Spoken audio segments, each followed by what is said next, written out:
And then if you feel comfortable, you can visualize Sakyamuni Buddha in front, like the image behind me, the statue. And then surrounding yourself all the sentient beings of the 6 realms undergoing individual sufferings. And then focus upon their sufferings, try to generate wish for them to be free of suffering, and for that purpose you're going to lead them in the prayer. Page 73. To the founder, down transcend and destroy, the one gone beyond, the full destroyer, the complete, perfect, full awakened being, perfect in knowledge and good conduct.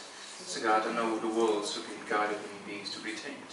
Teacher of gods and human beings, to you the complete and full awakened one. The down transcend and destroy, the glorious conqueror, the subdue from the psychic land and prostrate of the refuge. To the founder, down transcend and destroy, the one gone beyond, the full destroyer, the complete, perfect, full awakened being, perfect in knowledge and good conduct. Sagata know the world, supreme guide of human beings to be tamed. Teacher of gods and human beings, to you the complete and full awakened one. The down transcend and destroy, the glorious conqueror, the subdue from the psychic land and prostrate of the refuge. To the founder, then down transcend and destroy, the one gone beyond, the full destroyer, the complete, perfect, full awakened being, perfect in knowledge and in good conduct. Sagata know the world, supreme guide of human beings to be tamed. Teacher of gods and human beings, to you the complete, fully awakened one, the down transcend and destroy, the glorious conqueror, the subdue from the psychic land, the prostrate of the refuge. When you were supreme amongst humans, you were born on this earth, you played out the 7 strides, and then said, I am supreme in this world, to you all I stand and prostrate. The supreme body is formed supreme and pure, with emotion like a golden mountain. Fame that blazes in the 3 worlds, winner of the best, Lord, to you prostrate. With supreme science, face like a spotless moon, God like gold, to you prostrate. Prostrate like you, the 3 worlds are most, incomparable wise one, to you prostrate. The same have a great compassion, the founding having all understanding, yet filled with merits, of God like a vast ocean, to you the one God, the dustness, are prostrate. The purity that frees from attachments, the virtue that frees from the lower realms, the one part sublime pure reality, the Dharma that pacifies, are prostrate. Part of liberation, the holy path of realization. For the word to the moral precepts, to you sublime community attending virtue, are prostrate. Homage to the Supreme Buddha, homage to the Dhamma refuge, homage to the great Sangha. To all 3 have devoted homage. To all worthy of respect, bound with bodies, as many as all realms and all respects. With supreme faith, I pay homage. Do not commit any non-virtuous actions, but only virtuous actions. Subdue your mind thoroughly. This is the teaching of the Buddha. A star, a revelation, a flame of a lamp, an illusion, a drop or a dew or a bubble, a dream, a flash of lightning and clouds, see conditions as such. Through these merits, may all sentient beings attain the rank of all seas, subdue the full faults, and be delivered from the silent ocean, burned by the waves, aging to sickness and death. I prostrate to the Raya triple chant, thus did I hear at one time. The Bhagavan was dwelling on a rising mountain in Rashkiya together with a great community of monks and a great community of bodhisattvas. At that time, the Bhagavan was absorbed in the concentration of Kadrasman on the cult of perfection. Also at that time, the Bodhisattva Mahasattva Arya Abhinikrisvara looked upon the very practice of the found perfection of wisdom, and beyond those 5 atlas also emptied in nature.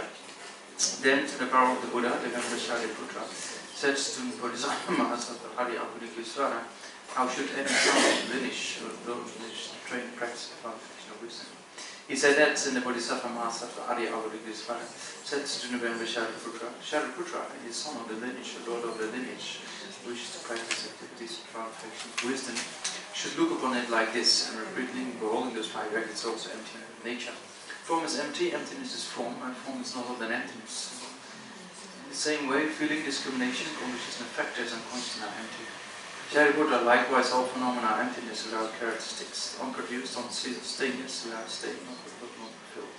Shariputra, therefore, in emptiness is no form, no feeling, no discrimination, no positional factors, no consciousness, no eye, no ear, no nose, no tongue, no body, no mind, no visible form, no sound, no odor, no taste, no object of touch, and no phenomenon. There is no island, octune, and including no mind element, and no mental conscious element. There is no ignorance, no existence of ignorance, and so on, and octune, including no aging and death, and no extinction of aging and death. Similar, there is no suffering, origination, cessation, and part. There is no exalted wisdom, no attainment, and also no attainment. Shariputra, therefore, before attainment bodhisattvas, perfection of wisdom, the mind of the obscurations are in fear. Having completely passed beyond error, they reach the end point of nirvana. All the Buddhas who dwell in the three times also manifest complete awakening and survives complete enlightenment and relies on the perfection of wisdom. Therefore, the mantra of the perfection of wisdom, the mantra of great knowledge, don't surprise the mantra equals non-equal. The mantra truly classifies all suffering should be known as the truth, since it's not false. The mantra of perfected wisdom is declared, Tayata, Gadagata, Paragata, Parasangha, Bodhisattva. Shariputra, the Bodhisattva Mahasattva, should train in the found perfection of wisdom like that. Then the Bhagavan arose from the concentration and commended Bodhisattva Mahasattva Arya Bodhisattva saying, well said, son of the lineage, it is like that. It is like that one should practice the profound perfection of wisdom, just as you indicated even telling others rejoice. The Bhagavan, having thus spoken, the Venerable Shariputra, the Bodhisattva Mahasattva Arya Bodhisattva, and those surrounding in there entirely, along with the worlds of gods, the Sudas, the Gandharvas, the Vishal, highly praised by the Lord. I prostrate to the gathering of the kidneys of the three chakras who abide in holy yoga using spits by the power of your clairvoyance imagining. Look at the practice like Mother Father chant.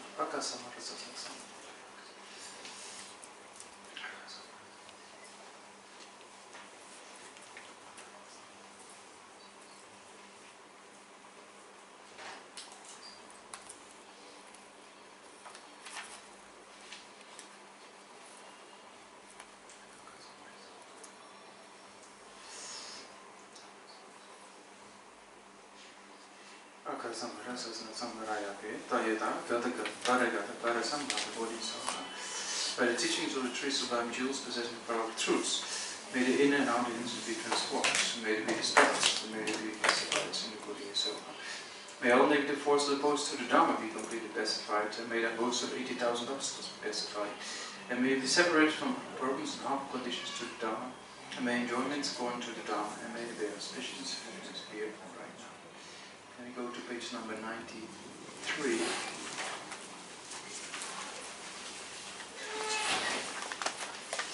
The foundation of all good qualities is the guide and perfect Guru. Correctly devoted to him is the root of the path.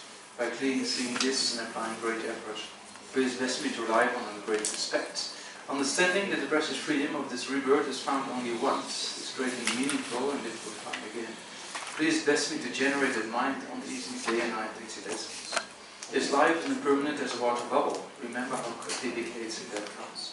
After that, just like shadow follows the body, the reasons of black and white never follow. Finding firm and definite conviction in this, please bless me always to be careful, to abandon even the slightest negativities and accomplish all virtuous deeds. Seeking samsaric pleasures is a door to all suffering. They are uncertain, cannot be relied upon. Recognize these shortcomings, please bless me to generate a strong wish for the bliss of liberation. Led by this thought, mindfulness, alertness, a great caution arise. The root of the teachings is keeping the crushing of shalvadas. Please bless me to accomplish this essential practice. Just as I have fallen into the sea of samsara, so have all modern migratory beings. Please bless me to see this and train the supreme bodhicitta and bear the responsibility of free migratory beings. Even if I develop only bodhicitta, but I do not practice the three types of morality, I will not achieve enlightenment. With my clear recognition of this, please bless me to practice bodhisattva vows with great energy. Once I have pacified distraction to wrong objects and correctly analyzed the meaning of reality, please bless me to generate quickly within my mind stream the unified power of God abiding, especially inside. Having become a pure vessel by training in the general path, please bless me to enter the holy gateway of the fortunate ones, the supreme Vajra vehicle. At that time, the basis of accomplishment two attainments is keeping pure vows and samaya. As I become firmly convinced of this, please bless me to protect these vows and justify my life. Then, having realized the importance of the two stages, the essence of the Vajrayana, by practicing with great energy, never giving up before sessions, please bless me to realize the teaching of the Holy Guru. Like that, may the Gurus who show the noble paths and spiritual friends are backstep upon lives. Please bless me to pacify completely out and any hindrances. And all my lives never separate from perfect Gurus. May I enjoy the magnificent Dharma by completing quality of states and paths. May I quickly attain the state.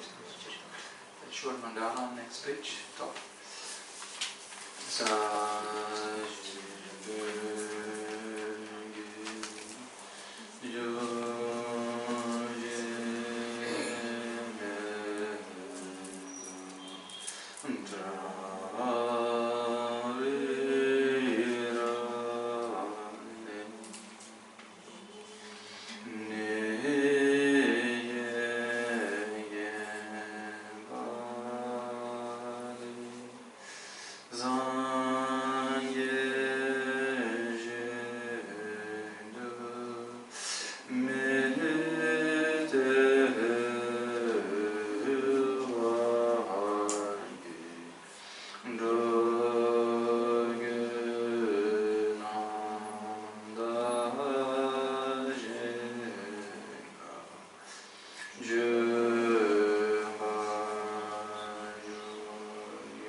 Chedang Soni Sonam Chanjo Bada Dani Gyasu Chi Dagi Chenshe Gebe Sonam Gola Penche Sangye Doba Sho Sangye Chedang Soni Sonam Chanjo Bada Dani Gyasu Chi Dagi Chenshe Gebe Sonam Gola Penche Sangye Doba Sho Sangye Chedang Soni Sonam Chanjo Bada Dani Gyasu Chi Dagi Chenshe Gebe Sonam Gola Penche Sangye Doba Sho.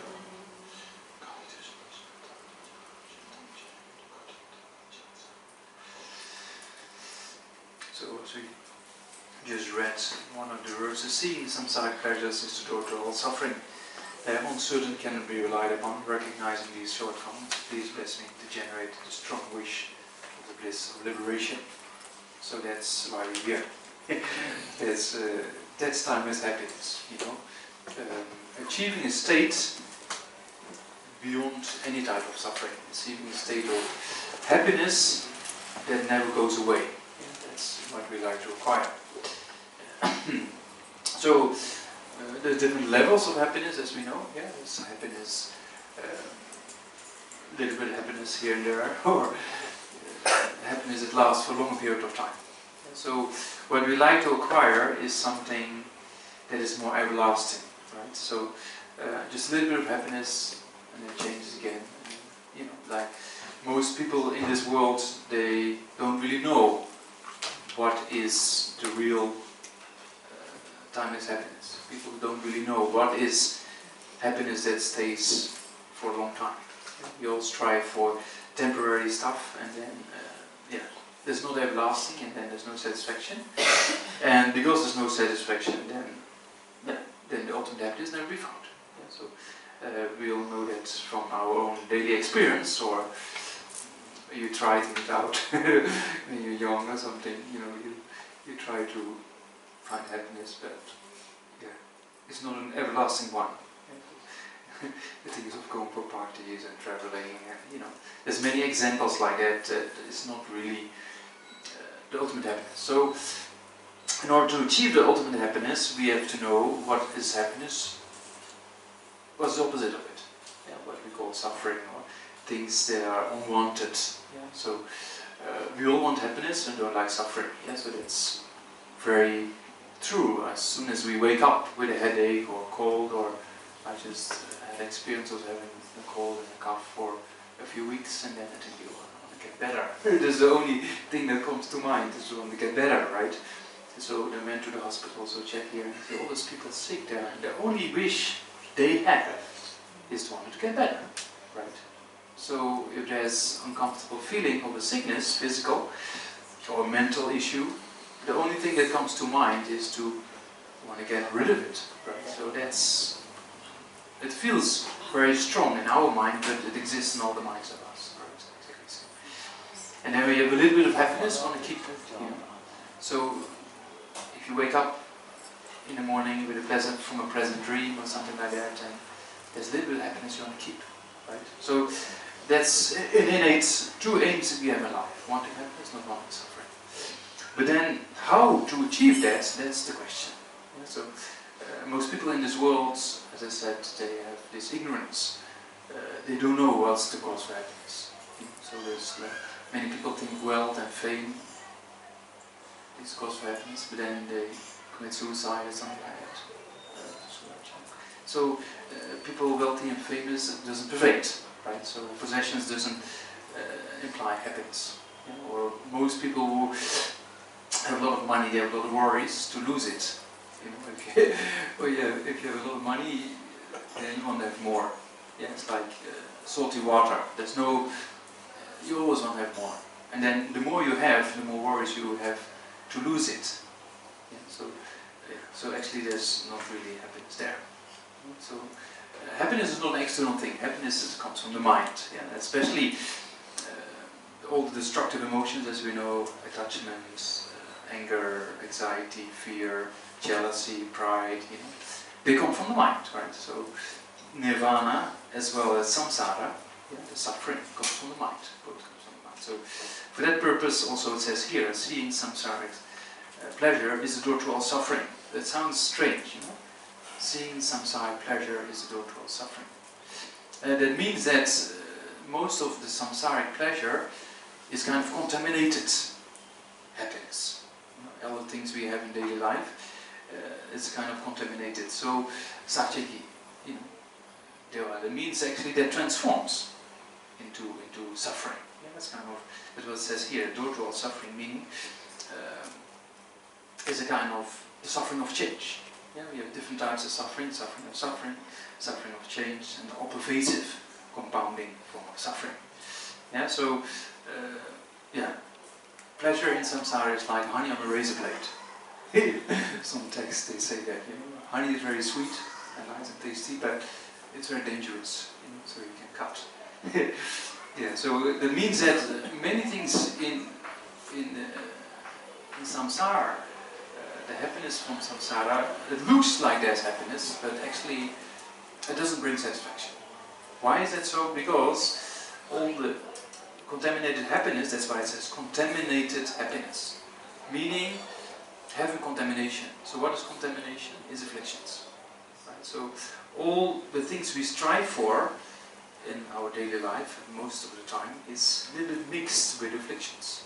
We like to acquire a particular object, or a particular car, or a particular iPhone, or a smartphone, or whatsoever, or food, So then, based on those kind of attachments towards those objects, we see an aspect of reality that actually doesn't exist. We have many expectations. So, our objects of attachment, we have a lot of expectations from them, and we only like to see the qualities of those objects and don't like to see the faults, or don't like to see that mind turn into suffering. If you eat too much, or if you engage in particular activities too much, it's not that the more you do it, the happier you will become. So if you can check what's the real cause for happiness. If the more you engage in it, the happier you will become, then you're on the right track. But the more you engage in it and you don't get happier and happier, then maybe it's not the real cause for happiness, right? So that's why the samsaric things, as what it says here, pleasure is total suffering, because the more you engage in activities which is mixed with afflictions, then there's not really a real cause for happiness to be gained. So their own certain cannot be relied upon. That's what it says. It's kind of, we have too many expectations, then the expectations are not met, and then there's kind of dissatisfaction. So we see in many forms and levels of society. We see that people with too many expectations of certain aspects of life, and then I have this, that would be amazing. Or I have that would be amazing. Go for a world trip, it would be amazing. Go with this journey, it will be amazing. And then, the commercial industry, they're very clever to help us to believe those things. So, to go on a cruise or something, or go on this holiday, that holiday. But actually, it doesn't really give the real happiness we're looking for. It's some temporary kind of happiness is there, but not the sustainable one. So, that's what it says. That's what it says here. Uncertain cannot be relied upon. So, through our afflictions, we believe in those kind of aspects of samsaric suffering. Because our afflictions or destructive emotions, they're not in concert with reality, but we believe they are in concert with reality. So attachment overestimates the qualities, like to see the faults. And we believe that.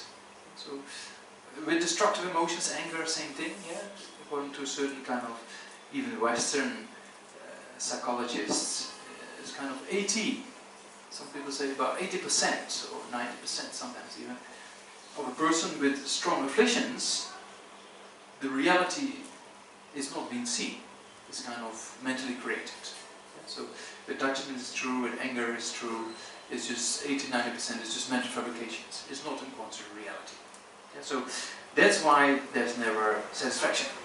That's why when we meet our objects and we have a lot of kind of expectations and the expectations are not met, then there's no satisfaction. Yeah? So it turns into suffering. So that's the suffering of change.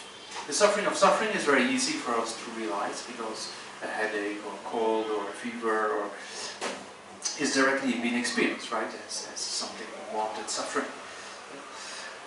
So recognize these shortcomings. Please bless me to generate a strong wish for the bliss of liberation, it says. Yeah? So what is liberation and what is the bliss of liberation? So liberation is a state of nirvana, a state beyond suffering, a state beyond any form of difficulty, or a state of ultimate happiness, so to say. Yeah, so we have the bliss of nirvana, we have the bliss of full enlightenment, right? And we have some temporary happiness as a human being. Yeah, so in that regard, you can see there's kind of three levels of happiness, right? Happiness within samsara as a human being or a god, yeah? Then the happiness of liberation, right? And the happiness of full enlightenment. Yeah? So that's kind of the three scopes of the Lamrim, or the three levels of practice of the Lamrim. So in order to acquire ultimate happiness, we have to start somewhere. So we have to start with our present situation. Yeah? So the more we start to think and reflect upon what is the cause for suffering, and what is the cause for happiness, then we move in a particular direction. Yeah? So that's why we see that when the Buddha said you should know suffering, yeah, then the Buddha said you should know suffering, he said you should, of course, you should know suffering of change. But when he said you should know suffering, actually he was referring to all pervasive, compounding form of suffering. Yeah, it's quite long term. Yeah. It's not that easy to be understood, but without understanding the all pervasive, compounding form of suffering, you will never really understand what suffering is all about and how to get rid of it. Yeah, so that's what the Buddha says you should know. Yeah, we will explain. All pervasive, compounding form of suffering. So that means, as long as we have afflictions and karma, right? As long as we have afflictions and karma, there's no escape from suffering. So that's why we have to eliminate affliction and karma. So karma, afflictions we already talked about, right? So afflictions like the destructive emotions, anger, attachment, jealousy, pride, and then also modern kind of destructive emotions like anxiety and fear. You know, it starts to be more present. Yeah. Also, those destructive emotions are not in accordance with reality. A person who has strong anxiety, oh, I cannot go out today because this will happen. But actually, this will happen is not reality, right? It's just a mental fabrication for that person. So that means that these destructive emotions are not in accordance with reality, and that's why they make problems. Yeah? So that's these destructive emotions. Karma is kind of activity. Yeah? So then, especially to eliminate karma, we talk about negative karma, right? Positive karma, neutral karma, and negative karma. So negative karma has the power to produce suffering, right? That's its definition. And positive karma has the power to produce happiness. So we can purify karma. Karma is not something magical, kind of a law we cannot escape or we cannot change. Some people think, it's my karma, I've experienced this. Some people have that view. But karma is changeable. Because karma is something like a cause and effect relationship within the continuum of a particular person. Right? So we have an external kind of law of cause and effect, like these flowers in the water. You know, if you put them out of the water, they will fade away very quickly. But if there's some water there, then they stay a bit longer. So that means, by the power of certain causes and conditions, the flowers, they stay a bit longer than otherwise. Right? So that's also cause and effect relationships. So then, with our mind, same thing. If you get angry at a person, there's unpleasant feeling and causes suffering. Right? So we say anger we classify as a non-virtuous mental factor. We classify as something that produces suffering. So that destructive emotion like anger produces suffering is by itself also a form of karma, a very simplified aspect of karma. Right? Yeah, so, and that can be changed because we can change the mind and we can change you know, our attitude, so we can change our motivation, intention, and we can even purify negative karma by the power of what we call the 4 opponent powers. And so it is possible to purify negative karma. Why? Because the mind is changeable, right? The mind is changeable, that's one thing, and karma is nothing else than potentials of particular destructive emotions, you know, for example, and that acts in verbal or physical behavior, right? Because of getting uptight, then we act in a particular way. I remember when I was like this big, like that, then I was also very uptight. So then they gave me an ice cream on the beach in the Netherlands, and it was a chocolate ice cream, and I didn't love chocolate ice cream. And then my mother was standing there, waiting in line to get the ice cream, and then giving me the ice cream. And then I just said, I don't like chocolate ice cream. Just smashed it on the floor. So you can see, it didn't make me happy. You know? So that means that this destructive emotion, anger, at that time, or aversion, right, very interesting, doesn't like this, and wants to be separated from a subject. So that's why I threw the ice cream, you know. So but then you get a real ice cream, and then you think, oh yes, that's mine ice cream, you know, vanilla or something. I think, no. So then there's attachment towards that, you know. You see those two extremes, you know. So that you can also see that it causes suffering, right? It's not really a cause for happiness. Yeah? So then that is an act, negative, act that Choe, or shouting at a person, right? That can also happen, right? When you, that's what I did to my mother. My mother is so kind, and I don't like this. You know, why? You know, so then you get verbal acts, you know, towards, towards the D1 actually. You see that? You know, by the power of this destructive emotion, you don't realize you're harming another person. Right? And you believe in that affliction that you have to say this, I have to do this. You know? So that's kind of believing in these kind of misunderstandings of reality. So that's a verbal act or physical act that comes from a destructive emotion, right? So also I often use an example of one of my friends in prison here at Central Prison Bangalore who committed a crime of murder, a very nice person, but he said for 10-15 minutes I was not in control, I made a mistake, I killed a person. You know? So that means that that physical act, of the act of killing, was motivated by destructive emotion, anger, you see. So there's also cause for suffering. Yeah? So those aspects of karma, mental activity, physical activity, or verbal activity, can be purified. Right? So you can do something about it. Yeah, so that can be purified. Yeah? But that's we don't talk about another time. So what we talk about today is this all-pervasive compounding form of suffering. So as long as you have afflictions and karma, there's no escape from suffering. Right? Yeah. So that's why the Buddha said you should know suffering. Then the Buddha says you should abandon the cause of suffering. Right? Yeah, the Buddha says you know suffering, you should abandon the cause of suffering. So the cause of suffering already we talked about a little bit is karma and afflictions. Right? Karma and afflictions causes suffering. Yeah, so then karma in this case, negative karma and afflictions. So afflictions are the direct cause for suffering. So then the Buddha said you should abandon the cause of suffering. So in order to abandon the cause of suffering, we should also analyze those afflictions. How do those afflictions come about? You know, of course, there's external conditions and internal conditions, right? Everything is in the nature of dependent origination. Yeah? So external conditions can be a person you dislike or a situation you dislike. Because of that, there's a kind of irritation that can happen, right?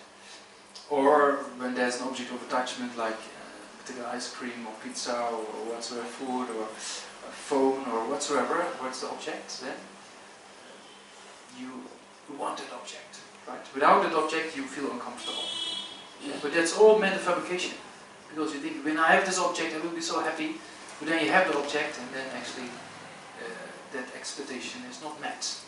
You know, so I remember when I was young, then go to university, then walk a little bit, and you can buy a kind of music installation. the early days, the CD and everything, the box of good music.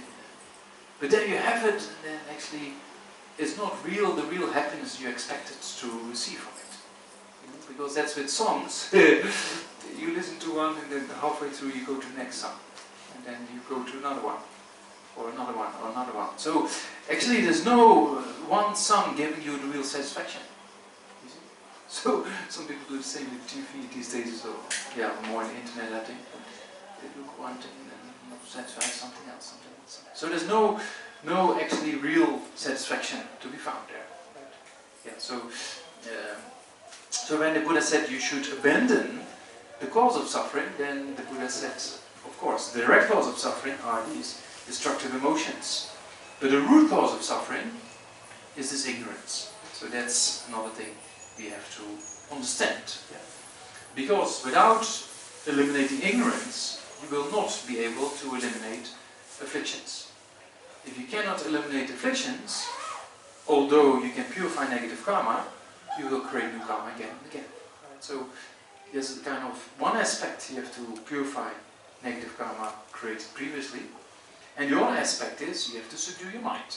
Yeah, you have to deal with afflictions, otherwise you create the same things again and again. So you have to get rid of these afflictions. Yeah, so that's why the Buddha said, by abandoning the cause of suffering, then the Buddha said the root cause of suffering is ignorance. Yeah? The direct cause is are destructive emotions or afflictions, but the root cause is ignorance. Yeah? So what kind of ignorance? Ignorance, what we call the transitory collection. The ignorance of the transitory collection. Yeah? So transitory means our body and mind. Yeah, our body and mind are momentarily changing, right? It's kind of a process. Yeah? But we don't see that as momentarily changing. You know, when we look in the mirror, we think we're the same as yesterday and we're the same tomorrow. But actually it's not. So our body, our mind, they change every split second. You know? Even the cells that change, the mind is very easy to see. It's possible to fluctuate from this thought into the other thought.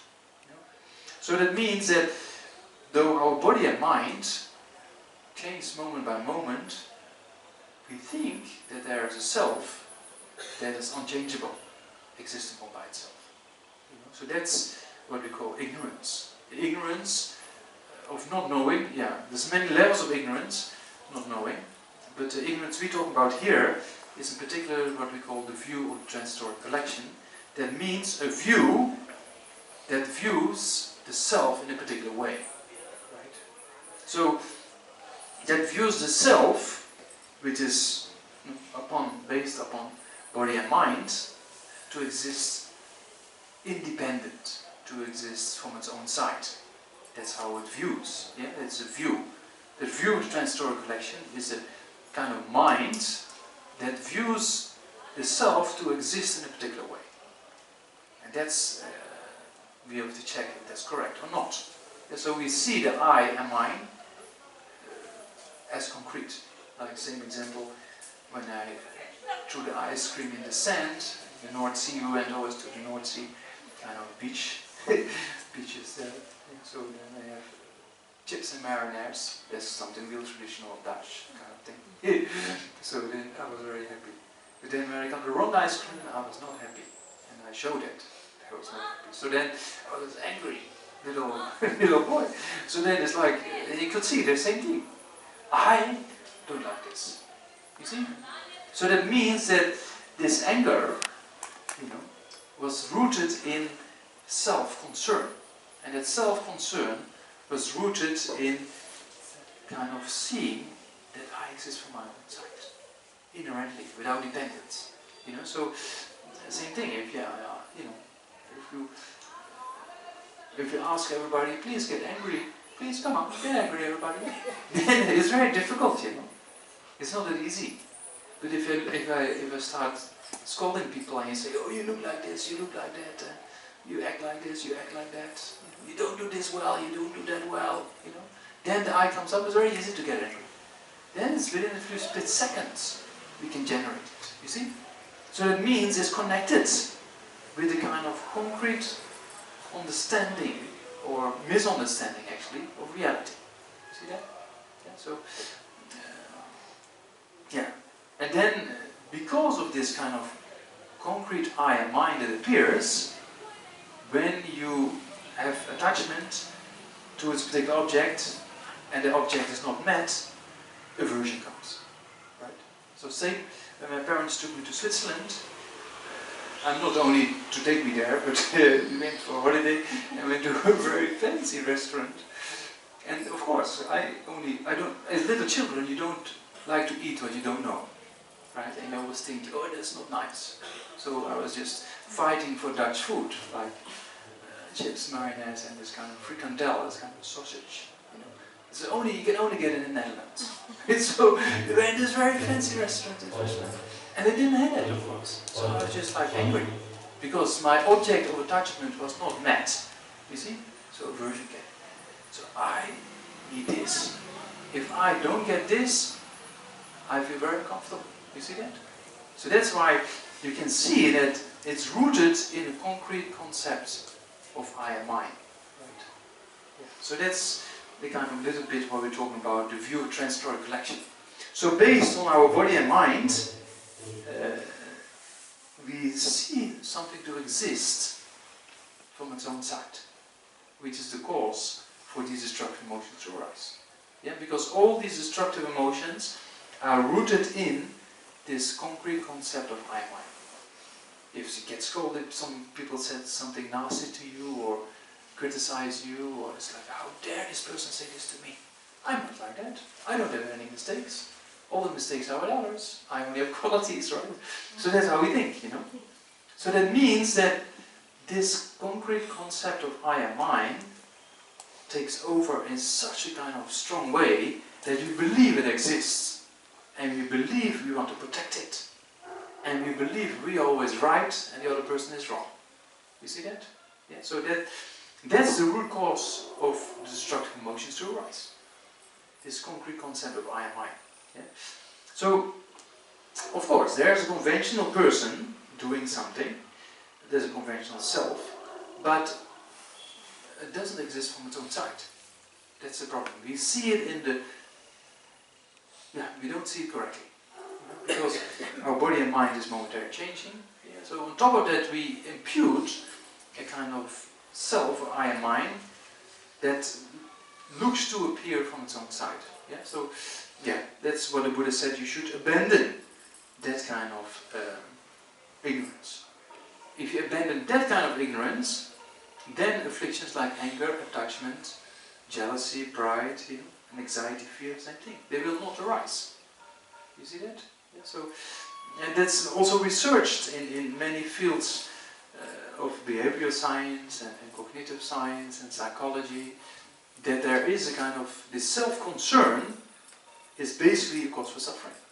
People with more self-centeredness are also less kind of productive or less successful. There's even in business, in the potential project being researched. You know, very interesting research that there's one book they published by Harvard Business Review publications.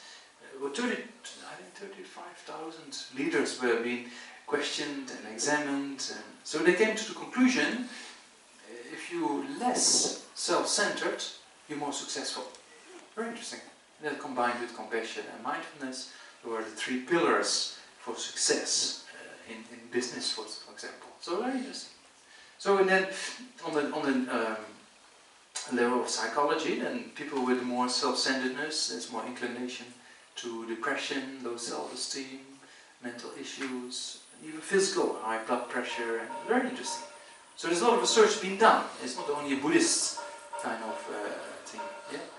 Even David Hume, one of the Western philosophers from Scotland, he came to very similar conclusions. He said, if you look, it looks like it's something existing from its own side. You know? But if you try to search it, you cannot find it. Very interesting. So that's what we talk about, same thing. So here we can see that the problems, suffering, being mental, uncomfortable comes from these afflictions, right? Anger, attachment, jealousy, pride, anxiety, fear, right? So that's a direct cause. Yeah? So those destructive emotions cause the suffering directly. But underneath the surface, there's this kind of concrete concept of I am mine that causes these afflictions to grow. You know? So that's why the Buddha said you should know, suffering, this karma and afflictions, observation from suffering, and you should abandon the cause of suffering, right? If you abandon karma and afflictions, there's no suffering. But if you abandon, same as we talked about, right? So the stages, if you purify negative karma, right, that prevents you from suffering, experience suffering in the future. But if you still have afflictions, then you will again create new negative karma in the future, right? So that's why you have to purify negative karma, you have to subdue your mind in order to eliminate afflictions. And in order to eliminate afflictions, you have to get rid of this ignorance. Yeah? So as long as you have ignorance, there's no stopping of the afflictions. Of course, on a temporary level, we can deal with afflictions, right? We can practice patience to oppose anger, for example, right? And we can practice contentment for attachment, so or rejoicing in somebody else's good deeds versus jealousy, so every kind of affliction has its own antidote, so to say, but the root of all the antidote is this understanding of selflessness, that nothing exists from its own side, nothing exists with a particular self that exists from its own side, right? So that's why this ignorance has to be abandoned in order to get rid of all the afflictions to come about in the future. Yeah? So there's different levels, right? Purifying negative deeds, subduing your mind by applying the antidotes to the individual afflictions and the individual antidotes, and then to deal with the root cause of all suffering, which is to eliminate ignorance. Yeah? So that's these three levels. So then in order to understand this well, you have to understand the mind. So in order to understand the mind, you have to generate a kind of self-awareness, self-discipline, right? So that's a kind of way we can listen here to talks and teachings, and we can study, but also we have to check in our mind if it's really true, what has been said, right? So to check and to generate a more awareness of how those things actually are real or not, or what we talk about here, is it really true? We have to check. It's really true that anger, attachment, jealousy, pride, they disturb our mind. We have to check, right? And then also we have to check if based on that we act in a particular way, physically, verbally, mentally, as we discussed, right? And also we have to check if this ignorance we talked about, is it really true? Is there a concrete I am mine, self-centeredness, that causes these afflictions to arise or not? With those examples of please get angry, everybody, and it's very difficult, but if you explain to people, or especially a person who criticizes you, it's a very good way to check what's going on. So how the I appears, you learn so much of the sea that there's a strong I that appears, then there's an affliction. So that's a very important insight. So living with the Tibetans in the monastery environment for the last 2 decades is a very interesting kind of way of life, because they tease each other a lot. The Tibetans, if you live in a monastery or nunneries, they tease each other quite a bit, and they tease each other to a certain extent that you're almost getting angry. And then they see, hey, you see, you're getting angry, So it's a very nice, I remember in debates, when you do debates together, philosophical debates, the person who is uptight is the center of the attention in the class. It's not an easy way of practice, but it's a very profound way of practice. My roommate was also very good at that. He will always come halfway in the middle of the night, come back, oh, you're already asleep, We just have a room with this much space in between the beds, So then when you almost get angry, then you say, oh, you get angry. So that's very interesting. Because then you learn, you know, you see how the I comes up. You know, that's very interesting. So I don't know, India is maybe a bit more relaxed, but in the West, you know, some people, so a few Westerners, yeah, but in the West people are a little bit more uptight. The I is more present, I think, generally speaking. But yeah, so you can learn so much from checking, you know, how the I appears. You know? So that's why a person who criticizes you actually is extremely kind. Because a person who criticizes you, a person who says, oh, you're good, you do all these qualities, you're so amazing, you know, that person actually doesn't bring much benefit to you. Because you don't learn from that person, right? Because the person doesn't point out your mistakes. If you don't know your own mistakes, you will never improve, right? But a person who points out your mistakes, that person is so kind. Because you can practice patience, one thing. You can see how the I comes up, next thing. And you can improve, right? So that's why we often don't see that. We often think a person who praises you, or who is nice to you, or cherishes your ego, that person is a friend, right? That's how we see others. You know? And the person who's maybe not that nice to us, we don't like. You know? But actually, the person who is not that nice to us actually is an amazing personality to practice patience with and to yeah. Oh, there's something else than music. I was thinking there's a drum coming up, but it was like the lifters. So, anyway, so yeah, so you can see the person who actually criticizes us, you know, is actually much more kind than the person who's, you know, cherishing our ego. You know. So why is that so? Because later on, if you want to understand this ignorance, right, which is the root cause of suffering, if you want to understand that ignorance, you have to know how does the I appear. How do we see itself and how we believe in it, you know? And that's not an easy task. That's not an easy task. So that only comes from experience of you know, experience of feeling how the I appears. Yeah, and that can only appear by a person who is not nice to us. You know, in the sense of pointing out our mistakes. If we have those mistakes or not, that's out of the question for this particular purpose. Yeah. So that means that a person who criticizes us, actually we should, instead of go against, you know, the person, defending our, how dare this person say this to me kind of attitude, just try to check how does the I appear. You know? So then that can be a very, very learnful period, because then you see how there's a concrete I and mind that appears, based upon which we lose control, based upon which we get in this kind of emotional hijack, you know, because then the anger arises and then we beyond control and we make a mistake, right? Like my friend in prison, you know, sometimes people make a mistake and say the wrong thing, and then they say the wrong thing, and then it's like, oh, I shouldn't have said this, and then they start worrying about it for a few hours, and then you can see that just a few minutes of irritation, right, and saying something wrong, spoils hours of peace of mind, or even your sleep. People want to go to sleep and then they go, oh no, I shouldn't have said this, and then worry.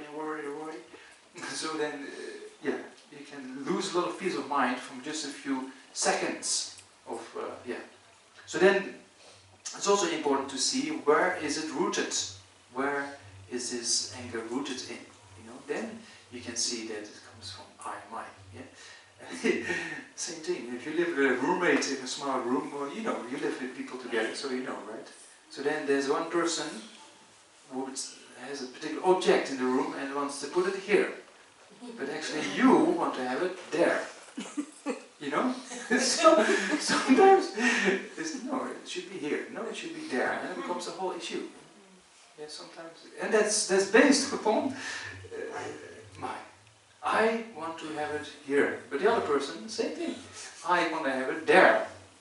And then there's a whole kind of problem arises, you know, just by, very simple thing. So that means that is rooted in this kind of self-concern, right?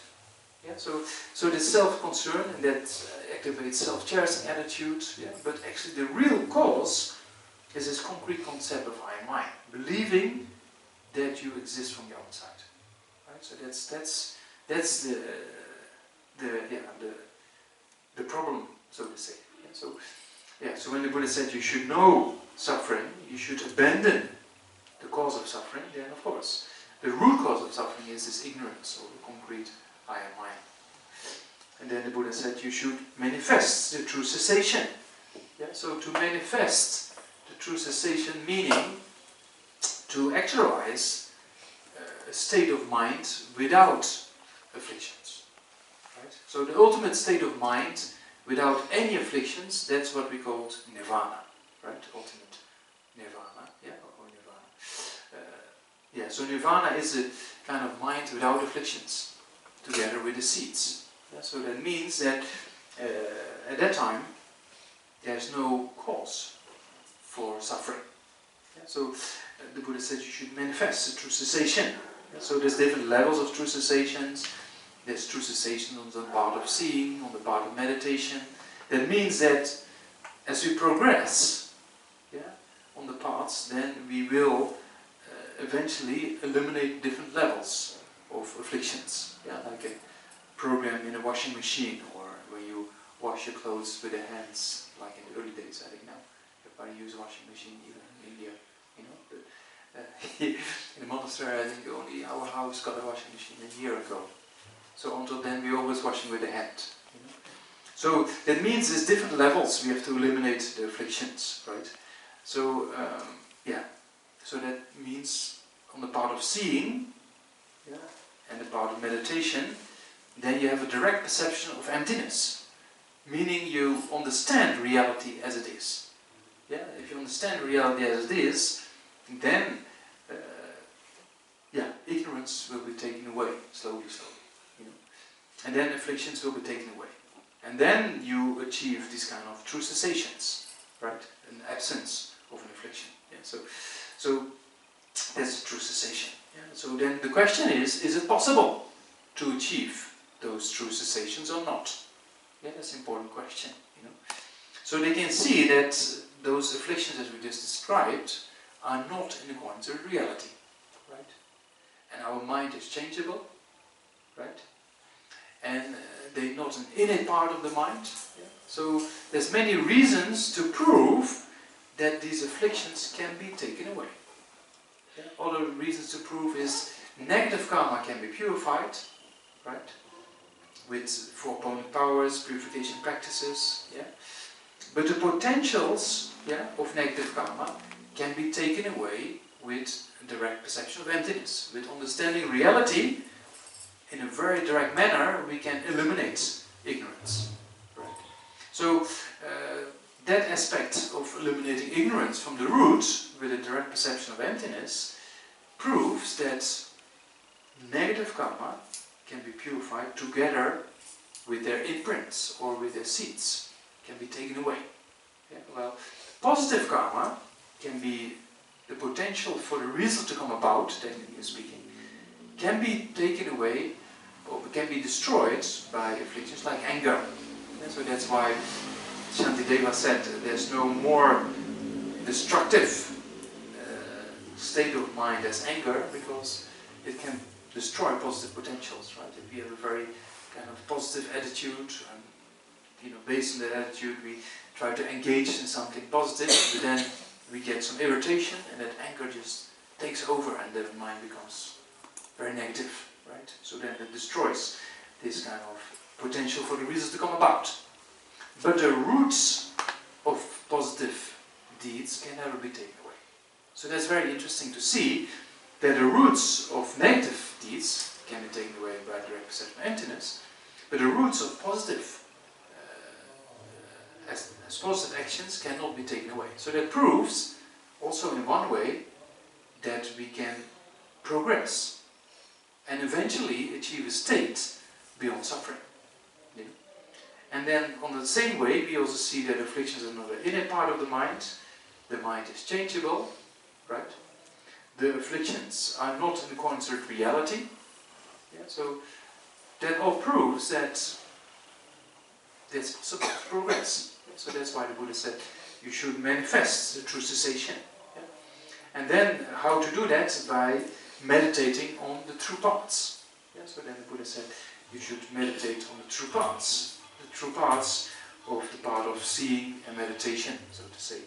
So a direct perception of emptiness. So what is emptiness? Emptiness is empty. Yeah, it's something that is empty, right? So a lack of something. Yeah. So lack of silence is present at the moment, right? So the lack of silence at the moment doesn't exist, right? Yeah, you agree? So it means that the lack of silence is present here. Oh, yeah. So it means the lack of silence, so the absence of silence is also kind of empty of something, right? Empty of not having this, you know. So it means, yeah, they were preparing. When I was walking, they were preparing. So I think, oh, they're gonna start soon. The lights. What is it? You know, it's just a party. It's a state, some kind of Karnataka kind of function. They said they're starting at 7. Luckily, they're 15 minutes late, and they said it's non-negotiable.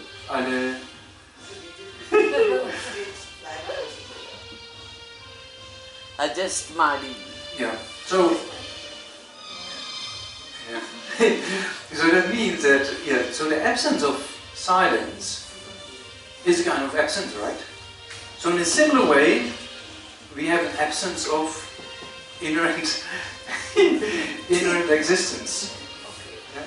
So that's also kind of a lack, or yeah, emptiness, meaning empty of something, right? Yeah. So empty, you can also say, like, if you don't like this music, you can think, you know, lack of nice music.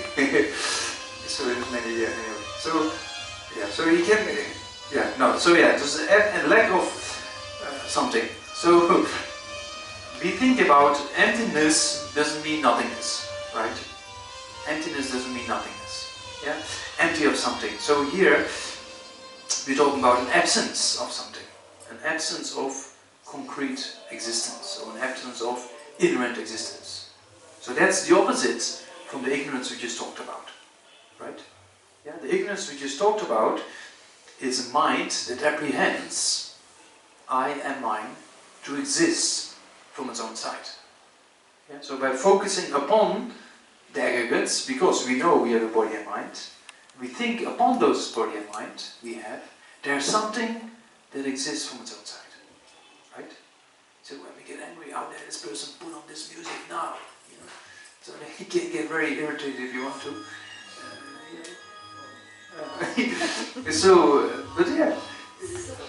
at that moment should we, like for example, this is a music. Yeah. But in a real life, you know, like somebody is criticizing. Yeah. It's not a constructive criticism. Yeah. So at that time also should we behave in such a way that we need to follow that, you know, you have to seize the concrete, you mentioned that term, right, that sentence. Yeah, if you want to learn from it, yeah. I. So now, you're going to apply that here now? Yeah. You have to forget that there's a concrete sense of I and just... Yeah, because you can think, oh, you can get very uptight if you want to, but it doesn't solve the problem, right? Yeah. But sometimes if they try to, you know, there might be situations that Yeah. they might treat you, we should not allow them to treat you like a doormat. Yeah. How do we Of handle course. that? So you can. Even at that moment, should we consider as of course, you can. Sense of I? Yeah, you can, without getting irritated, or without getting angry, or without getting too selfish, you can still say things, right? If it's for the benefit of you know, not only oneself, but for many people whatsoever, you can still act quite directly. You know, that's possible. Yeah, so you can still, like a school teacher, or a parent to the children, right, can still say, hey, don't do this. With even a kind of fearful face, but inside there's compassion or kind of patience, right? Because if there's no peace of mind and there's no good motivation, then you might say the wrong thing, right? That's the problem. So the afflictions are the issues to be dealt with, but you can still act. It doesn't mean you like this, you know. You can still act, you know, you can still say something or do something, right? Yeah. But same with this sound, or yesterday, day before yesterday, we came with a few people together in the train, and we planning to go with Sadapti Express, which is like 2 hours from Mysore to Bangalore. You know? But that was delayed by many hours, so we took another train. But it was also delayed by many hours. Just because it was one derailed train, and it was also... Was it the same train? Yeah, same one, yeah. And he also told you the story? No. So anyway, so we were in this train, so we thought, okay, we get the right train, so now we'll be in time, but it was not the case. You know? So then every station meant another half hour. So if you want to, you can be extremely uptight, you know, and it can really totally hyper and you know, but we just had fun. Because, you know, we were a few other people and, you know, talking around and, you know, okay, we're going another 5 minutes. But the train was, I think, 4 hours delayed or something in the end. Anyway, so it took quite a long time. But it is very interesting to see how we can react in different ways. Right? So in India, luckily, because these things happen more often, so it's people, they see it as quite acceptable. You know, there's no announcements. In the UK, I just moved to the UK, it's like one train was just stopping before the station for half a minute. And straight away it was an announcement apologizing for this delay. You know, I couldn't believe it. But yeah, of course, some people say, whoa, you know. So, but yesterday, it was just like, yeah, okay, a few hours. Yeah, I always tell to my friends in Europe, I always said my record in the train is 82 hours. What? From Bangalore to Delhi and Delhi with the Mahabodhi Express to Gaya. And the Mahabodhi Express from Delhi to Gaya had a delay of 32 hours on arrival, I remember. Yeah. But yeah, so yeah. Anyway, so you can deal with those situations in different ways, right? Yeah, in the West, people a little bit more, because everything goes always on time. So when things don't go on time, then it's a bit difficult. Things are so easy to organize, you know. But then you come to India and you see sometimes, you know, of course things are, different. Yeah. Anyway, so that's in India there's more opportunity, I think sometimes too. Yeah, that's why I like India so much. Yeah. So anyway, so. Yeah, so now the sound stops. Yeah. So you can see, if you cannot, that's what Shantideva said, no? If you have a problem, and you can deal with the problem, you can do something about it, you do. Why worry? Do it. Right? If you have a problem, but you cannot solve the issue, like you're in this kind of train, and yeah, you cannot do anything about it, right? So then you just have to deal with it with your mind, you see? So that's, that's very good advice. You know? So that means then the mind doesn't lose its peace. When you have something to be done, you do. No worries. Right? If you cannot do something about it, then it's just mentally how you deal with it. Yeah, you can get uptight and then you get even more suffering than just being a little bit tired of, you know, waiting and going and waiting and going. Yeah. The other train track from Delhi to Gaya, there was unfortunately accident before us and behind us, so we were just like, yeah, we stuck one place for more than 12 hours, I think, we were in one place. And then you think, oh, in the West people will say, where's the rescue team? You know, where are the buses? There's nothing there. And then the locals, they look at the train and say, oh, a train. And then they start making samosa and tea and then selling, and then everybody has food, you know. So, yeah. Just before a station at a time, yeah. Anyway, it was an interesting experience, you know, to see. What about food? Samosa. My favorite. Sorry? Samosas. Oh, they did? Yeah, the locals, they made samosa and sell it. Yeah. So it's good. And good chai. You know, it's only the water in the train sometimes, yeah. And then the problem was that because the train was more than 24 hours delayed, that the train, there's every 24 hours in the train, right? But it didn't come because we are on the track. Right? So they cancelled the one, but then the people on the next platform, they thought that our train was their train. So it got a bit crowded, you know. So and then the water runs out, you know. Yeah. So anyway, so this means that if you have an issue, you know, I still then another that's how we deal with it here. Then on Schiphol Airport, one train was leaving early, maybe half a second, half a minute too early. I mean, in the mind of the person, maybe 1 or 2 minutes early. So he was doing when the door closes, he was coming down and do a sidekick. He did a sidekick on the closed door and almost broke his leg. You know? He was so angry that the train left too early. In his mind, you know. So yeah. Anyway, so that's how you deal with the situation, right? Yeah. But then in those cases, that people get uptight is related with the concrete concept of I am I. You know, I need this now. How dare this person? How dare the situation? I don't like this situation. I need it like this. I need it like that. You see? So that means that this concrete concept of I am mine is the cause for the afflictions to arise. You see that?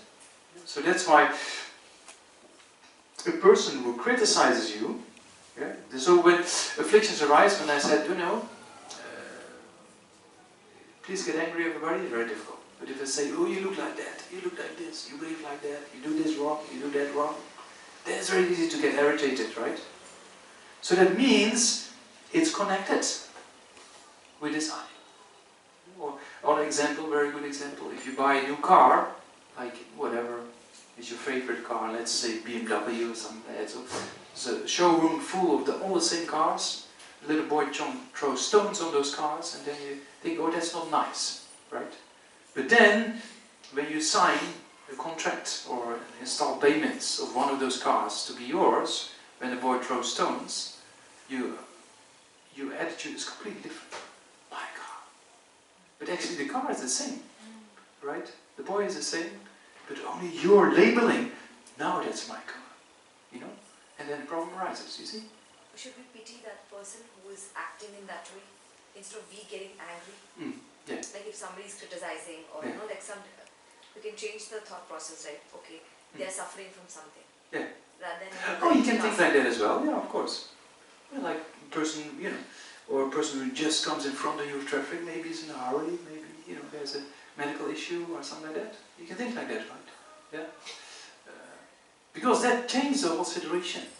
Of course, if something is incorrect, you can say something, right? People jump a queue or something somewhere. You can say, right? Hey, sorry, we are in a queue, right? So, you can say that. No, there's no issue with it. Yeah. So, yeah. So you can say that's true. You can say, but the thing is, how when emotions take over, then the outcome is not very good. So that's why emotional intelligence and all those movements of more self-awareness, more self-discipline, you know, empathy, compassion, you know, those kind of trainings seems to be very beneficial, you know. The minute you started talking about that, they stopped. Yeah. So kind. Yeah? They're so kind. Amazing. Yeah. Maybe, or maybe just... Chief guest should turn up. Yeah. Yeah. So anyway, so yeah, but yeah, because you said as an example. So yeah, so the thing to be clear is these destructive emotions directly causes suffering. Yeah, disturbs the mind. We say something wrong. We do something wrong. Right? So that's kind of destructive emotions have direct cause of suffering. Then the root cause of suffering is this ignorance, this concrete concept of I am mine. And so as soon as a strong afflictions like anger or attachment arises, I need this meal, I need this, that, I need this, that, you know. That kind of attachment arises, there's a very concrete concept of I am mine that needs to obtain a particular object. Right? So that's, you can see. Then with anger, I don't like this, you know. How dare this person say this to me? I'm not like that. You know, the self-protection. So there's also a concrete I am mine that appears, right? Yeah. And that's also true when a person criticizes you, you know, when you're close to death or something, when there's kind of fear from death, then also a strong I arises. The question is, does what appears to our mind at that time, you know, does it exist or not? Yeah, we know that whatever appears to our mind is not always reality. Yeah, so we have many examples of people, you know, thinking they see something, but actually it's not there. Right? Or you know, thinking they hear something, but it's not there. So there's many cases like that. So same in a train, you think you're moving, but actually the other train is moving. Right? Or in the dream, when you wake up in the morning, you're still a little bit occupied with a dream, and it takes you some time to drink some water and sit down. Oh, it was just a dream, you know. But we believe in it. You know, I think last time I also told you the story. A lady in the UK has this ring thing, this ring, diamond, and golden ring, and then she was dreaming that there was a robbery on the train, and she was so afraid they would steal the ring, so she took it and swallowed it. And it happened in the dream. So in the morning she woke up and said, "Where's my ring?" And then she went to the hospital and took a photograph. It was in the stomach. Because she just took it off in the dream. She believed, no? The dream, so people believed in the dream. Put him out. Yeah. Very interesting. So that means that we believe, even physically or verbally, in things, and then we act. You see that? Very interesting. So also this concrete I am mine that arises, you know, we believe it's reality, but the question is it reality? Right? So if you look in your body, from the tip of your toes, you know, to relax, organs, everything, and the crown of your head, actually there's no place within the body for something to exist on its own side. You know? So it appears to exist from its own side. The self that appears concrete without dependence. But if you look, there's nothing to be found like that. You know? Oops. So also for the mind, same thing. The mind, if you check the minds from when we came here, it's 6-ish, you know, until the present, we talked about different things, we were thinking about different things. So every few moments there's thought, right? The fluctuation of thoughts. So within that fluctuation of thoughts, or eye perception, or ear perception of the sound, smell, or taste, or the touch, you know, there's so many different types of consciousness going on all the time. You know? Yeah. Check. Sounds like a check. Was it checked or not? Yes, it's checked. Yeah. So it means now our mind thinks about that, you know. So that means that our mind, every split second, there's a kind of thought process, right? So within that whole continuity of different thoughts, and different ideas or motivations or intentions or perceptions, there's nothing to exist from its own side, right? Right? So that means that that self that appears very concrete, you know, sometimes within the body and mind, actually if you look for it, you cannot find it. You know? So that proves that this ignorance is a misunderstanding of reality. Though we believe it exists, but actually if you analyze, it doesn't exist the way it is. You see? Yeah, so that's a way to check how things appear and how things exist or not. Yeah? What do you exactly mean by exists from its own side? Without dependence. So we say inherently or intrinsically or without dependence. Meaning, if you get angry, right, or you get irritated or a person points out your mistakes, there's a kind of I and mine that appears, very concrete, without depending on anything else. Existing all by itself. You know, sometimes you say existing unitary or existing without dependence or existing all by itself. It appears like that, right?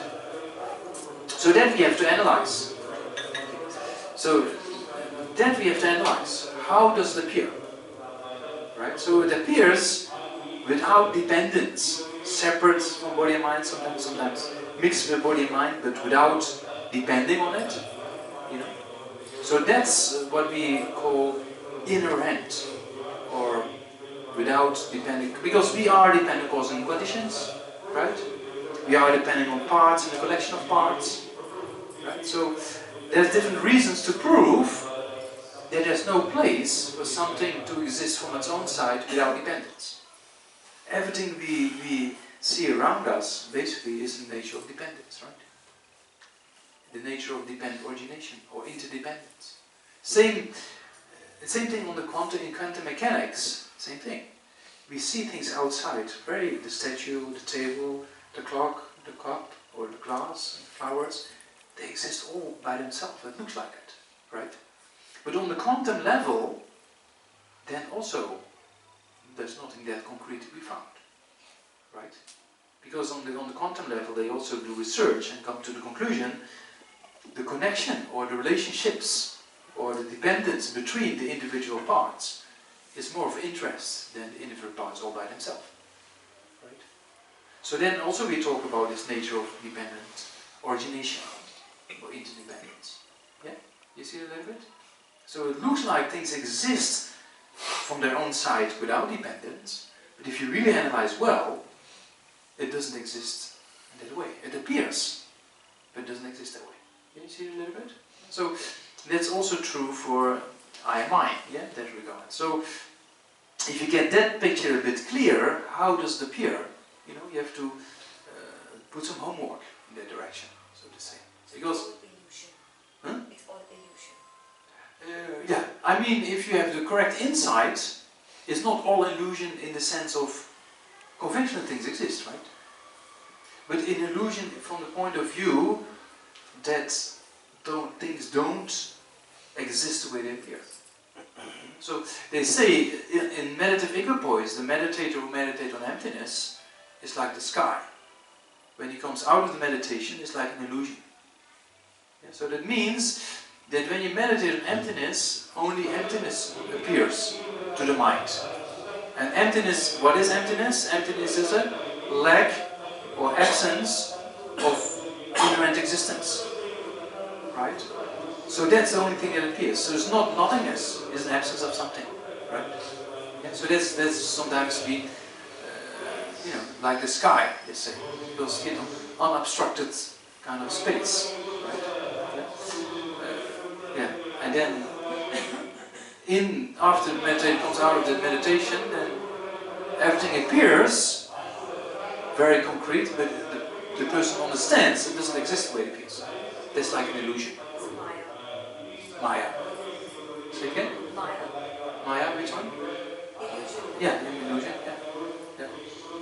Yeah. So even the sound you can also see as an illusion. It appears very concrete coming out of that speaker, but it depends on many factors, right? The person holding the mic and the amplifier, and you know, the boxes, the sound box, everything. So it's a lot of things involved. Yeah. So that means we have to understand this nature of interdependence in order to prove that things don't exist from their own side. Right? Yeah? So what we just talked about, if you check from the tip from your toe to the crown of your head, you cannot find something concrete, you know, within the body and within the mind, you know. So that's kind of one reason, you know, to check. Another reason to check if it exists the way it appears is using reasons of interdependence, right? Same as the quantum mechanics, if you see things are interdependent, then you also know that things cannot exist from their own side, right? Yeah, so... But an infection also, Yeah, because of the physical cause, yeah, you got angry, yeah, that chocolate ice cream. yeah, Because you don't like chocolate ice cream. exactly. Yeah. So that was the cause. There's an external condition. Yeah, yeah, yeah. So there's always a kind of external condition present, or a thought that gets triggered, and then the real cause for generating irritation comes from within, right? Because, what I said, like the people in the train the other day, maybe a few people were a bit not really happy with what's going on, but most people just joking around it. What to do? So if you think in that way, then you can deal with the situation much better, right? Yeah? Yeah. So there's always an external cause, but or an external condition, so to say, which triggers something. But if we're in control in our minds, then it doesn't matter wherever you are. Right? So that's what Shantideva says. If the whole world is filled with thorns, you either can cover your feet, or you can cover the whole world.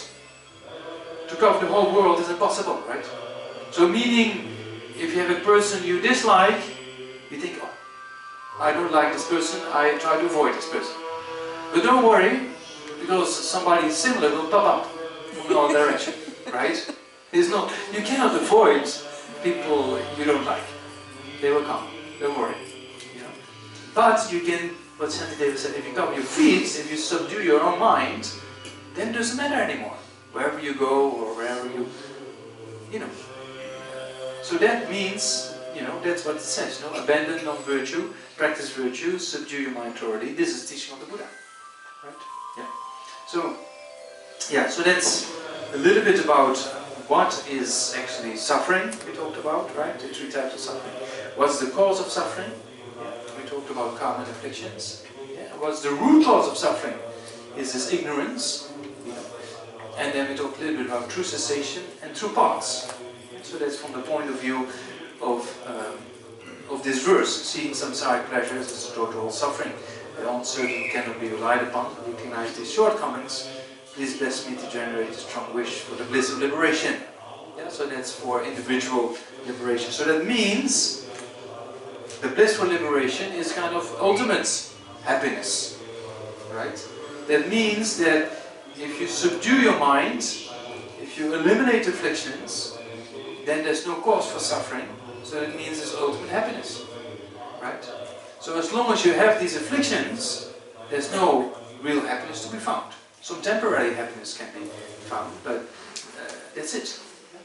So that's that aspect. And then thinking that oneself is just one individual, who has this wish. We talked about in the beginning that we have two innate kind of aims in life, wanting happiness and not wanting suffering, right? So that means that wish exists in all of us. Even the people who are outside here and, enjoying this music, maybe we don't enjoy it, but they do. So that means they also have the same wish, wanting happiness, not wanting suffering. Yeah, so in that regard, all sentient beings are equal, of wanting happiness, not wanting suffering.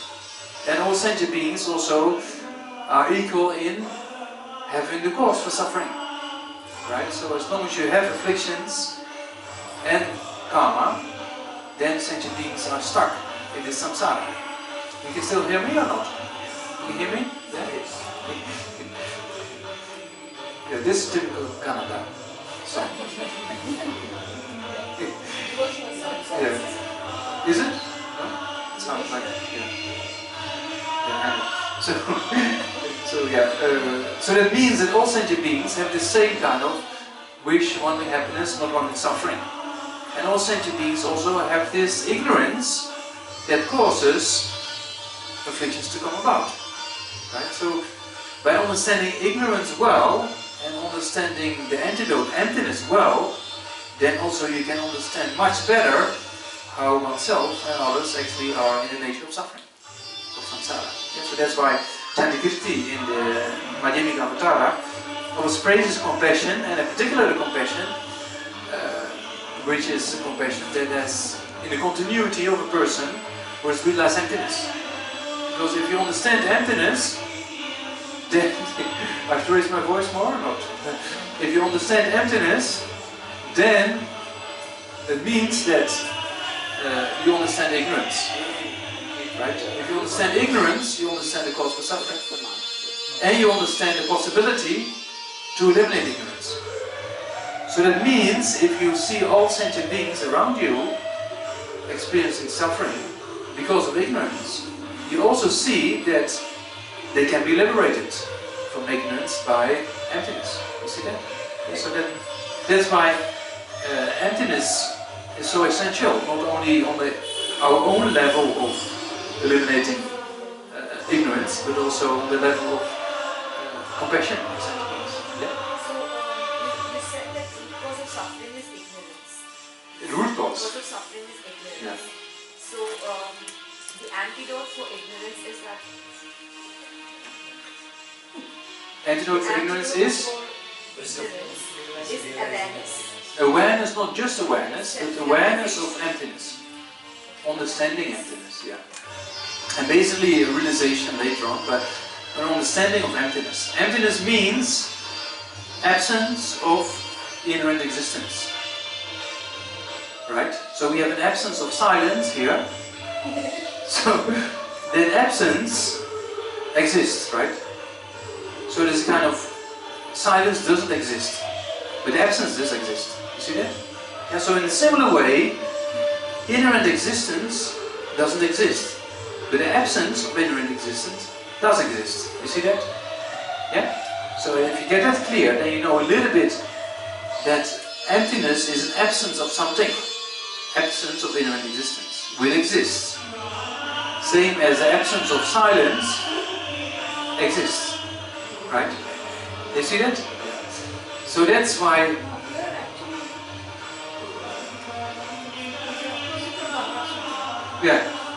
no, that's no eye, no ear.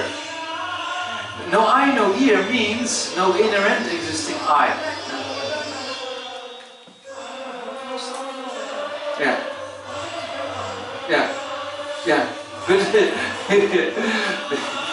when it says in the heart you don't know sound, it means doesn't mean there's no sound. It means sound doesn't exist from its own side. Or there's another explanation, the person who has no sound. Or a person who has direct perception of emptiness, to that mind only emptiness appears. No other conventional phenomena like sound, and objects of the senses. There's two explanations there. Anyway, so so by generating understanding of ignorance and emptiness, we see the antidote. Right? So that's why Dalai Lama often says, if you think about emptiness like 16 times a day, it looks like afflictions don't arise. Very interesting. Why is that so? Because if you understand the nature of interdependence, and you understand things don't exist from their own side, and you understand that the I and mine also doesn't exist from its own side, then these destructive emotions, they lose their potential to grow, right? Because it's based on I, how do you express this to me? I'm more important. So if you understand that I doesn't exist the way it appears, then these afflictions will not become that strong. So that means the more you understand interdependence and dependent origination and emptiness, then the afflictions will lose their potential to become manifest. You see that? So that's true for oneself and it's true for all sentient beings. Yeah? Has His Holiness the Dalai Lama been given Indian citizenship? Then I don't know. I don't know. Yeah, I will ask him. So, yeah. Ale, yeah.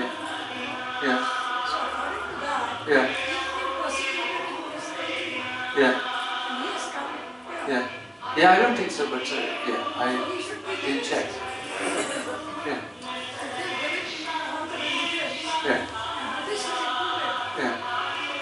Yeah.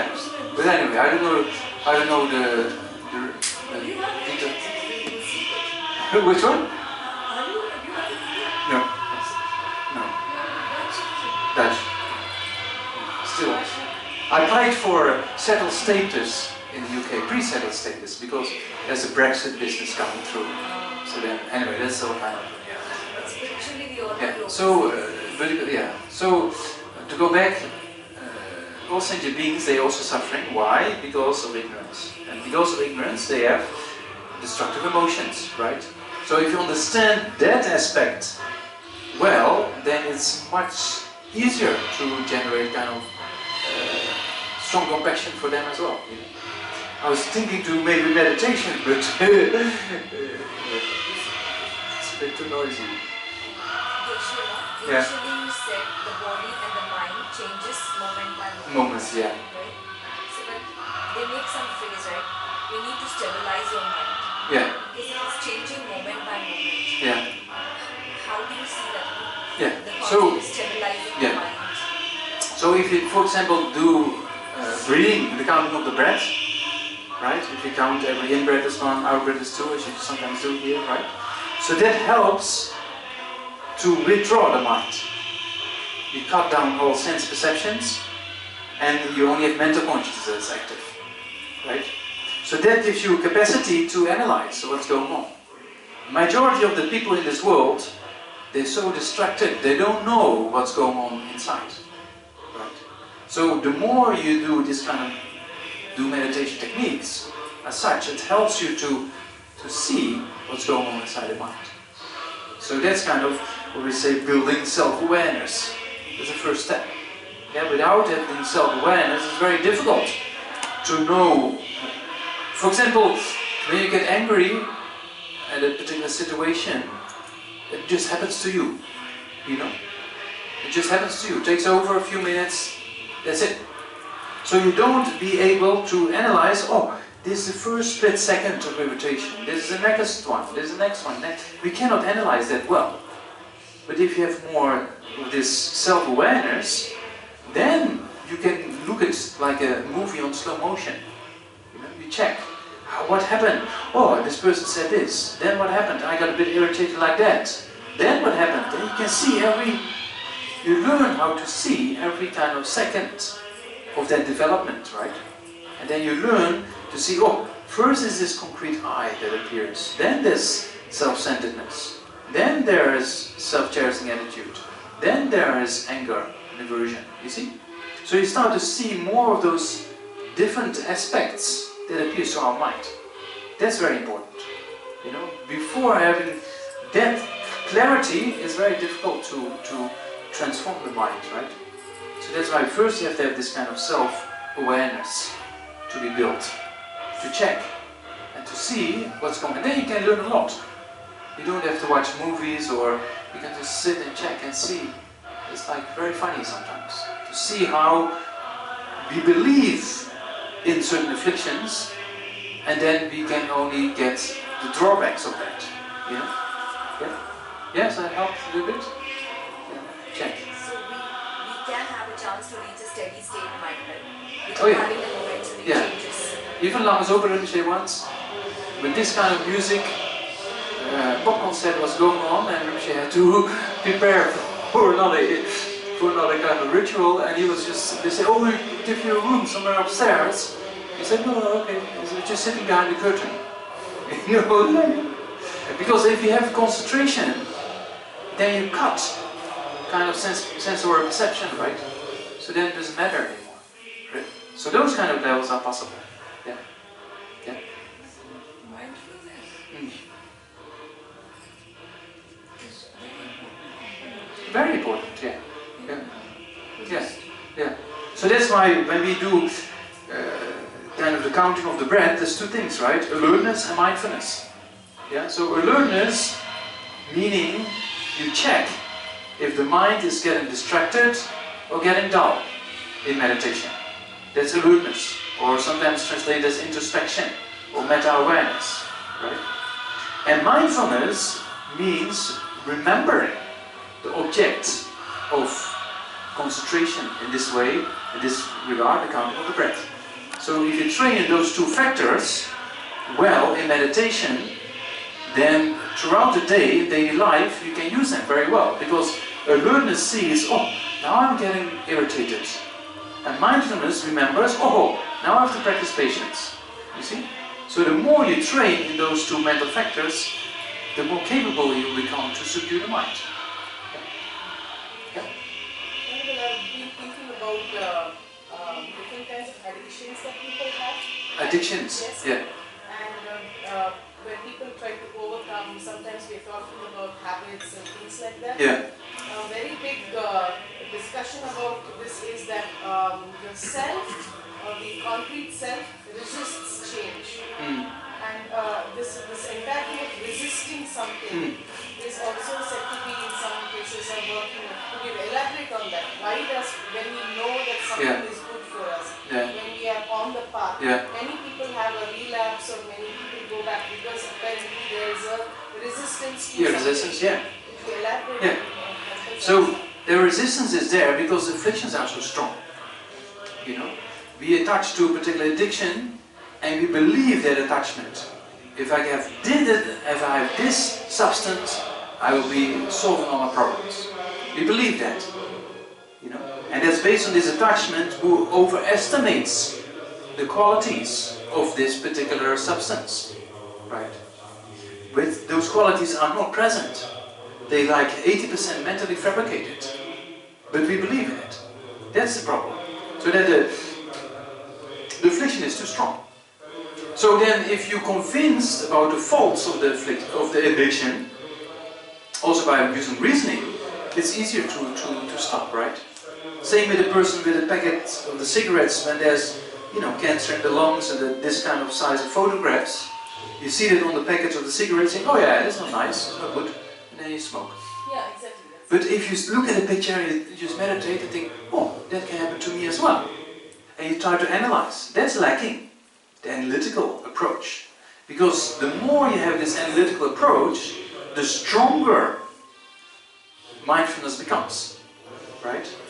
So then when you meet a situation, alertness rings the bell and says, oh, look, now I'm falling in the same habit again. Mindfulness recalls your contemplation, remembers your contemplation, and has the power not to follow that addiction. So that's possible, right? But of course, the stronger the addiction, the more difficult it is to eliminate it, but the potentials are there for the mind. Right? So they're ignorant about their afflictions. Well, yeah, ignorant in one way. It's one way is kind of ignorant. So the other way is just believing the afflictions to be true. Right? So with an addiction, you out of attachment, you think, if I have this substance to solve all my problems. But it's not true. Right? We believe that's true. That's the problem. Yeah. So that needs a lot of reasoning, you know, to prepare the mind to counteract. Because the afflictions, they do the same thing. They say, if you have this, then this will happen. And they believe it. So we have to have a counter force to analyze things from a more constructive way. Yeah. So that's why we need two, you know, we need concentration, meditation to enhance those two mental factors, alertness and mindfulness, right? And then we need an analytical meditation to move our mind in a particular direction and to make mindfulness strong as soon as we meet a particular situation. With alertness you say, oh, now it's going the wrong direction. And with mindfulness you see, oh, I'm not going to do this because I'm now convinced with an analytical meditation, and then you can transform the whole thing. Yeah? You spoke about the roots of positive emotions. At the end, yeah. Yeah. What are the roots of positive emotion? How is that positive emotion roots of positive emotions can also overpower negative? Yeah. So, because positive states of mind, you know, they can be very powerful. You know? And we have innate within us, even animals, have kind of compassion, love and kindness within them. Right? So that's been well researched. You know? So those positive potentials, they need to be developed. Because the more you develop positive states of mind, negative states of mind will lose their potential. Yeah? And another thing we just explained, that negative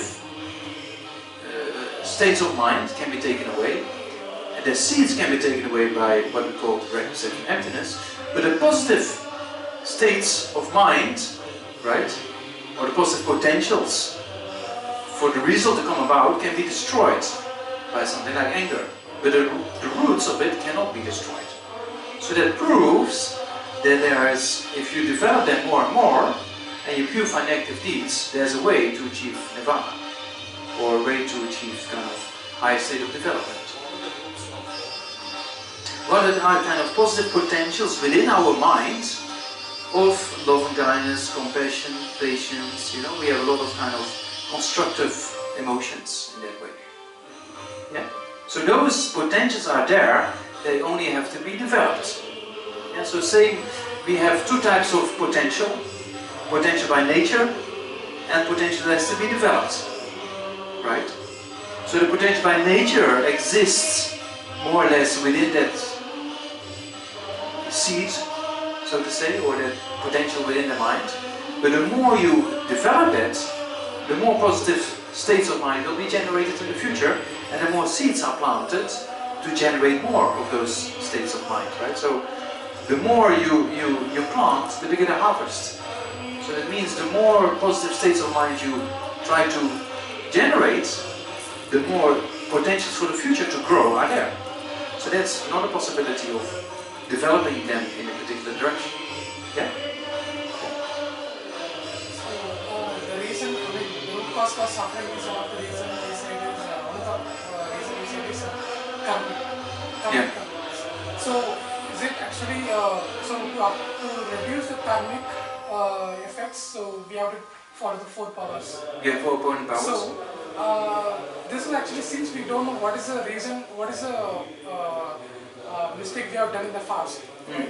We don't know. No. So we don't know. So Yeah. but how we should then practice this 4 powers? Yeah. And other question is, so in a day we actually doing a lot of mistakes. I mean, knowingly or unknowingly, right? So even eating a food, I read in some articles that food we are eating, even though it is a vegetarian food, still that the farmers actually killing so many insects, and that karmic also we are taking in. So we are responsible for that also. So as soon as we live in this world, there is no way to be without doing the karma, bad karma. So that's how, I mean, that's how. So each day we are going to do some mistakes or create a bad karma. So what is the practice we need to follow every day in order to purify it? And these are 2 questions I have. Yeah. So first one is 4 opponent powers, right? Yes. So the opponent power of regret, reliance, antidote, and resolve, right? So regret is kind of state of mind that openly confess or acknowledge the mistake, right? So if you don't acknowledge your own mistakes, you will never improve, right? So with purification, same thing. If you don't acknowledge, then you will not be able to purify, right? So although we don't know all the things we've done in the past, but we can reason that we've done all kinds of things, checking the mind, and especially if you take, beginner's lifetime into the account, and you can be born in different states, then you know that by reasoning you have done all kinds of things. You don't have to know all the individual negative deeds you've done in the past, right? Yeah. So that's with the power of regret. Yeah. Then with the power of reliance, meaning you purify in the sense of you've done negative deeds in relation with Buddhas and sentient beings, normally, as we say technically. Yeah, so the power of reliance is also twofold: taking refuge and generating bodhicitta. Yeah, so that means taking refuge, you purify negative deeds in relation with Buddhas. Generating bodhicitta, you purify negative deeds in relation with sentient beings. Okay?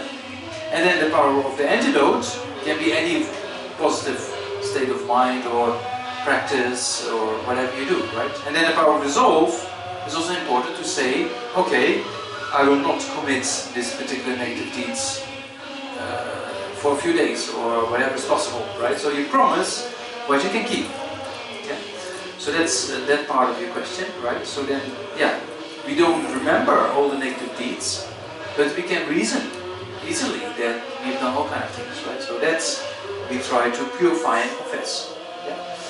So then, of course, we're not perfect. That's why we have contaminated aggregates. So that's why also we still create negative karma, or stepping on an insect, or eating vegetables that are, you know. But the thing is that the karma, although negative, is not as negative as you do it with an intention, right? So to make a karma effect complete, you need many factors to be complete. Yeah, you need to be a basis, you need intention, you need kind of discriminating factor to be unmistaken, right? You need a particular motivation, you need a particular affliction to be present, yeah? And then there's a deed, and then the final step. So there's many factors to make karma complete, right? So that meaning if you step on an insect without knowing, it's not as heavy negative karma as you see a mosquito coming there and you think, I'm going to get this one, right? So that I'm going to get this one and then you kill the mosquito is heavier than you just by accident step on an insect, you see that? But in order to, you can purify all negative deeds we've done since beginner's lifetime and also on a daily basis, right? So that means that in Buddhist practice, certain texts they say if you recite, for example, Vajrasattva mantra every day for 21 times, then the karma stops to increase. So that's the first step, because karma is definite, karma has power to increase, right? So that it can stop. Yeah? And of course, it's good to do on a daily basis to do some purification practices. Not only to purify negative deeds in the past, but also maybe some smaller ones we do on a regular basis. Yeah? So I think we stop. And then we dedicate and then you can go enjoy it outside. Yeah, it's funny, you know? So sometimes people in the Netherlands, soccer is very popular. Yeah? So then people stand in the rain and wind for 2 times 45 minutes and then a break of, I don't know, 50 minutes, like, you know, for a few hours. Endure so many difficulties just for so yeah, it's sometimes very funny. So what appears music to them is like happiness. To us it's like what a noise, you know. So it depends on how we perceive things. Yeah. So maybe just dedicate to reading. Yeah, so try to dedicate that all sentient beings may be free of you know, the suffering, and in order to be free of suffering, to free of the cause of suffering, and we saw suffering being to free of all pervasive compounding form of suffering, and to be free of the root cause of suffering of ignorance. So try to think also to be free of that, and then try to generate oneself and all sentient beings to generate renunciation, bodhicitta, and direct perception of emptiness in order to progress on the paths of the 3 principal aspects.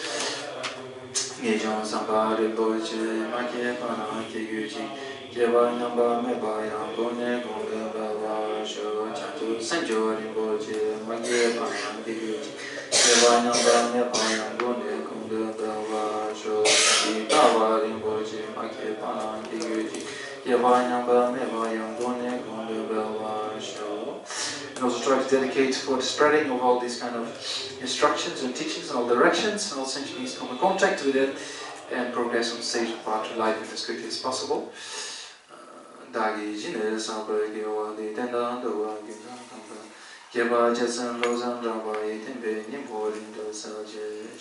then also all our precious gurus, like His Holiness Dalai Lama, may have a long and healthy life, and all future lifetimes lead us quickly to a state of life, paths of enlightenment, and may all the holy wishes be completely fulfilled.